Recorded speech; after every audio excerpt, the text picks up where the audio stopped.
तो राम राम बाबा लोग। आज दिन की शुरुआत हमारी दोपहर को हुई थी। हमारे बच्चे जी हमारे पास बैठे थे, खाना खाना खाने के बाद लाड करवा रहे थे। इप्सी कह रही मेरे सर पे हाथ फेर, गप्पू जी लड़ने लग गए, कह रहा नहीं मेरे सर पे हाथ फेर। इस चक्कर में इन दोनों में घमासान युद्ध हो गया कि कौन किसके पहले हाथ फेरा जाएगा। तो मैं कहा कोई नहीं, गप्पू छोटा है तो गप्पू को थोड़ा सा फेर देते हैं, माँ तो समझदार होती है ना, उसको कोई चक्कर नहीं। वो कह रही कोई नहीं, इसको करन दे, ये खुश रहना चाहिए, मेरे बाद में भी फेर दिया। मैं कहा ठीक है बेटा। इतने में फिर हम लेट गए तकिया बिछा के ज़मीन पे, ठंडा मौसम था। उसके बाद हमने किया वर्कआउट। वर्कआउट भी अच्छा हो रहा है आजकल। आज किया था लेग्स का वर्कआउट और लाइट चली गई एकदम से, पसीना पसीना। भाई गर्मी एकदम से फिर से हो गई है, पता नहीं क्या ही हो रहा है। बाहर देखो धूप निकली पड़ी है।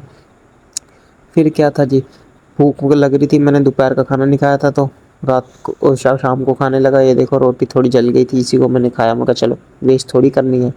फिर उसके बाद शाम के लिए सब्जी बनाई अपा ने। वही सब्जी, 2 आलू पड़े थे, 2 प्याज काट के तड़का लगा के, वो जो कल बूंदी की सब्जी बनाई थी उसे मिक्स करके बना दी। गप्पू भी देख रहा क्या बनाया आज। बाहर आए तो बाहर भाई मंजा डाला मैंने, बाहर बैठूं, लेकिन गर्मी इतनी लग रही थी। हिप्सी भी आ गई मेरे से लाड़ फिर से करवाने के लिए। अब मेरे घर गप्पू साइड में बैठा हुआ है। गप्पू ये देखो महाराज जी कैसे सामने झांक रहे थे, दूसरों के कुत्ते को देख रहे थे। और गर्मी इतनी ज़्यादा हो रही, हुमस हुमस सी हो गई थी, ना कोई हवा चल रही थी ना कुछ।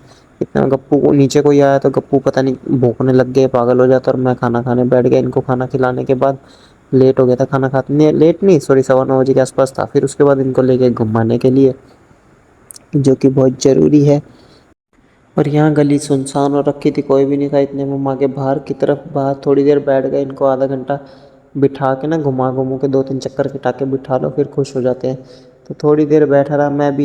मैं गर्मी हो रही है और भगवान ने मेरी सुन ली। इतने में बारिश स्टार्ट हो गई और हम जल्दी जल्दी भगे घर की तरफ। घर आते गप्पू भी गिल्ला हो गया, मैं भी गिल्ला हो गया। और मैं तकिया मंजा मंजा बाहर छोड़ गया था, तकिया पूरा गिल्ला हो गया, चादर पूरी गिल्ली हो गई, मैं भी पूरा गिल्ला हो गया। लेकिन बारिश में नहाने में बड़ा मज़ा आ रहा था।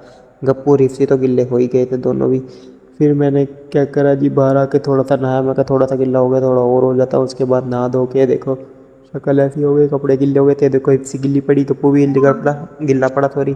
ये ऊपर चढ़ने की कर रहा था कि बेटा मेरे को मंजे पे चढ़ाओ मैं सोऊं। तो मैंने चलो सुलाने के लिए ऊपर चढ़ा दिए। चादर थोड़ी गीली हो गई थी, उल्टी करके बिछा दी मैंने। मैं कहा चलो इसी के साथ लोग एंड करते हैं। बाय बाय, जय श्री राम, जय माता दी।